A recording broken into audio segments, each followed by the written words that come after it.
Ito ang Barangay San Pedro, isang maliit na komunidad na matatagpuan malapit sa puso ng Sampaloc. Hindi man lugar kung saan pinakaligtas, hindi din lugar na kalinisan, pero isa na matatawag kong tahanan. Big Back Boom! Big Back Boom! Big Back Boom! Ano Ayun! ba yan? Ang daya niya talaga. Panalo ako! Kanina ko Ano pa ba yan? pinulo, napakadaya. Oh, ano? Malinis yan ah. Panalo na naman ako. Uy, hindi ah. May ginagawa kang teknik kaya kami natatalo ni Pakita eh. Ay nako, Bongbong. Nanalo ka naman kahapon eh. Ibigay mo na yan kay Piccolo. Bukas na lang ulit ah. Kung sino naman talo, manlilibre ng chocolate at burger pang merienda. Ako din. Takits bukas. Ingat sila sa inyo.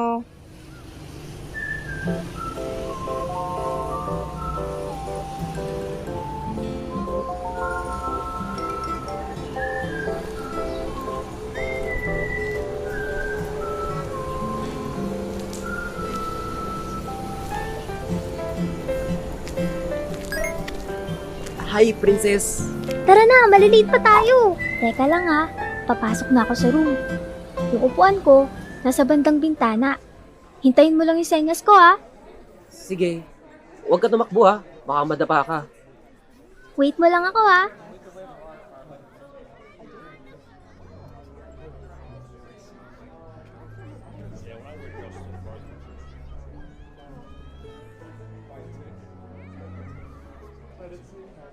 Simula ng araw natin, kailangan muna nating magdasal. Sinong gustong maging prayer leader?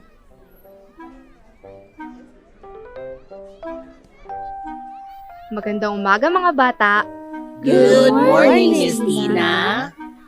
Today, ang i-discuss natin ay color. Nakikita natin ito sa kung saan-saan. At meron itong mga isa-isahin natin ha. Ibig sabihin, kapag pinagsama natin itong yellow and blue, ang kalalabasan nito ay... Kain tayo oh. Sige na, kumuha ka na. Maraming salamat, princess. Kumusta? Saya mag-aral no? Salamat sa pagsama sa akin, kahit nasa labas lang ako. Maliit na bagay.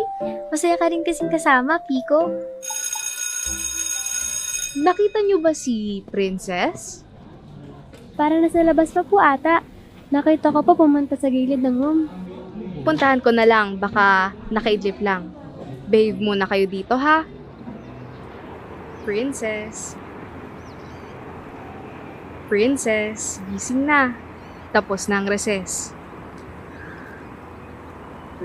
Sorry po, Ma'am Tina. Napasarap lang po ng tulog. Oh, sino naman ito? Si Piccolo po, kaibigan ko.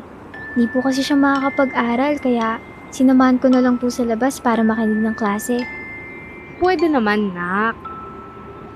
Piccolo, gising na. Magsisimula na ulit yung klase natin. Alis na po ako. Okay lang. Makinig ka lang.